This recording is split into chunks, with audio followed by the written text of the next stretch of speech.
I want to see Mewtwo. Mewtwo. Yo, Big Red, we seeing Mewtwo? Probably. All right, there we go. We got it probably. that's all we need. That's the only confirmation we need. Oh, there it is. The creamsicle Mewtwo. Oh, good old creamsicle. No. Big Red trying the counter-pick mind game right now against SSB100, who seems entirely unfazed, just chewing his gum right now. He shared a piece with me. Big ups to SSB100. Going to Smashville instantly. And it's going to be Corrin versus Mewtwo. I don't know much about this matchup. But all I would know is that Mewtwo could probably reflect back the Corrin stun. I mean, you don't really need anything to break it, and it's not a really good stun anyway. And I don't think there's too much Mewtwo can do to follow up. I don't know the matchup. But really, I think what's going to come into factor here is going to be more of the range that Corrin has over Mewtwo. Because Mewtwo has Shadow Ball, but other than that, his range is like basically forward air. And that lightweight, especially with Corrin's like tipper on the forward smash and any sort of up smash, or even the side B into a stun. And if he gets just a good chomp, then boom, he's gone. Yeah, and already trying to go for that as well. And then SSB here playing a really solid neutral right here. Just trying to keep walling out Mewtwo. Right now, this is pretty even. Waiting for the air dodge. Waited for 8 of them before deciding to throw out a forward air. Gets the forward air. And Mewtwo easily coming back from that with his floaty ass. Absolutely. We are right back in there. Getting that pin, but not getting the kill. So Big Red has the stock advantage right now. We want to see if he can actually extend his lead right now and try to just get as much extra damage as possible before Corrin can get that stock. Or hey, even better yet, there we go. So 31% is not terrible. He's definitely not at he's at an okay advantage. I wouldn't say a strong advantage right now.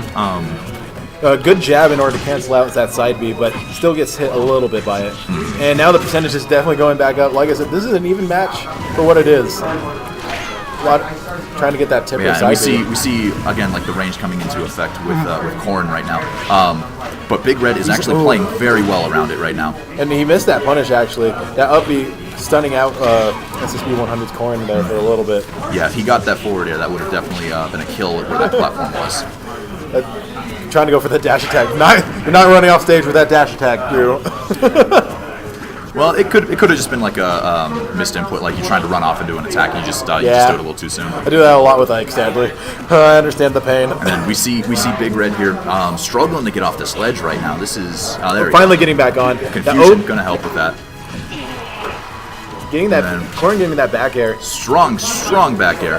Yeah. Being able to just recover with that as well as just get massive damage on. SSB doing a great job once again, keeping him at the ledge, making sure that he just cannot. Big Red can't do anything there. Back throw is going to do it right now, especially on the platform from there.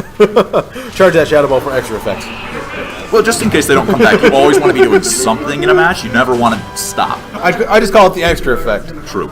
You never know. You think they're going to die, so it's the extra effect. Yeah. It's extra. You have it just in case. And here we go. Going to Olimar. We see SSB100 switching to Olimar. This man, famous for his Olimar across every single region that I've been to except for half of them. I've been to 2 regions. So except for half of them. Okay. Yes. So yellow pick, or is it? But Drew is a very solid Olimar.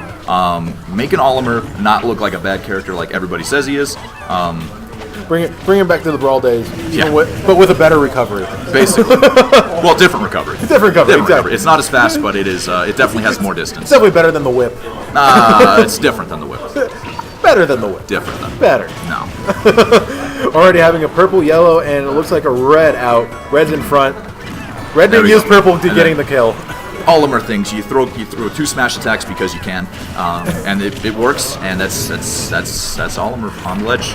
And people got to realize with Olimar, that's a lot of skill to manage all your Pikmin, know which ones you have, and know which ones to use. Yellow, I don't even know most of the effects, to be completely honest. The order doesn't matter too much until you start getting into like higher percentages. Then you want to keep at least 1 blue with you. The blues are the killers with your grabs. Exactly. The purples are going to be like the heavy hitters as well as the reds. The reds are actually going to do the most damage. Yellows and whites fly the farthest. And yellows and whites are more for damage, I would say. White definitely for the Pikmin throw itself. And then they all have their own little kind of like weird effects too. Like every Pikmin except blue Pikmin will drown in water. Right. Fire Pikmin will literally go through fire moves. Yellow Pikmin through electric moves. And that white one. Very annoying. White one should be able to go through the Shadow Ball, I believe. I wish it did. White one dies to almost anything, but that's why it does the most damage. Makes me sad.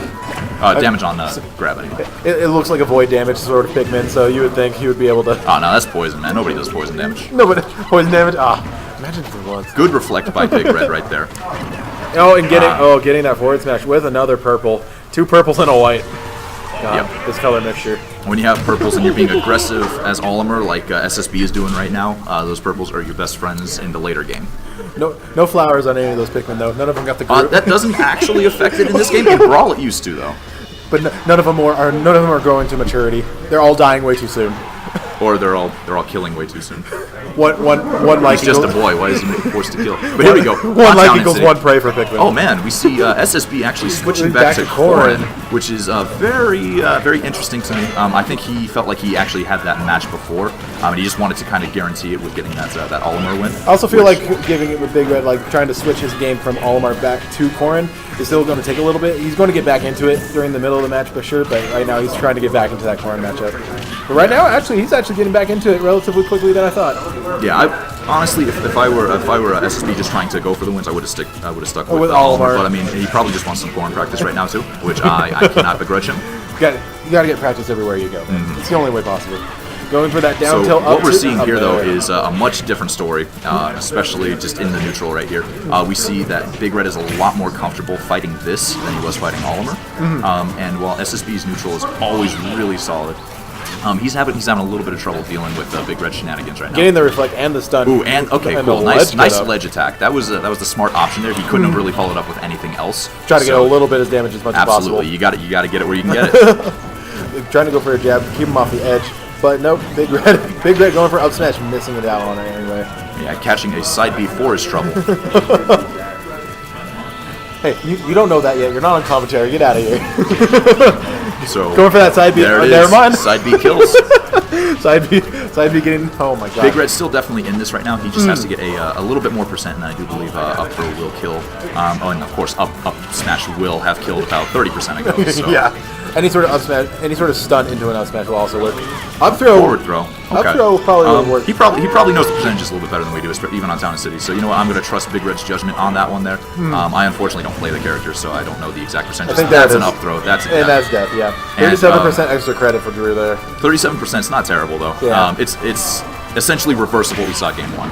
Getting that side B, and that side B is just so dangerous for Mewtwo. It can reach past his distance game. And Mewtwo's such a big target; it's really easy to just hit him with it. And I hate how very smart by SSB coming down with that neutral air to actually fight the up smash. Oh, getting that forward smash looked like a tipper. Might have been. No, I don't. Probably was.